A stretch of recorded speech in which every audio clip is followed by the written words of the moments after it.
еңбек етсек те, барлығымыздың жүрегімізде ел болашағына деген жауапкершілік.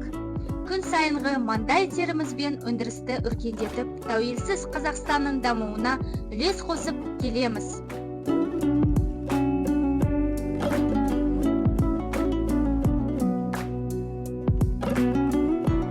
Біз завод ұжымы, жастар және басқа да қауым адамдары ел конституциямыздың өзгеруіне толықтай қолдаймыз, және осы өзгерістер еліміздің өркендеуіне және көптеген жеңістіктер мен жақсылықтар алып келетіндігіне біз сенеміз.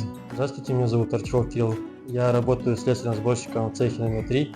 Я поддерживаю новую конституцию, основы стабильности и развития страны. Меня зовут Алексей, я работаю слесарным сборщиком. Мы поддерживаем Конституцию Казахстана. Казахстан вперед! Меня зовут Галина, я работаю на участке поверхностного монтажа. Я верю в справедливый Казахстан и в наше будущее.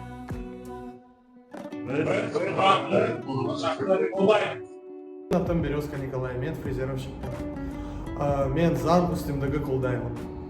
Гүлдер Қазақстан, цвети Қазақстан. Бір ауыздан келісеміз. Ел тағдыры әр азаматтың таңдауымен айқындалады. Әр дауыс маңызды, бейімжай қалма. Өз болашағыңды қолда, сенің таңдауың маңызды.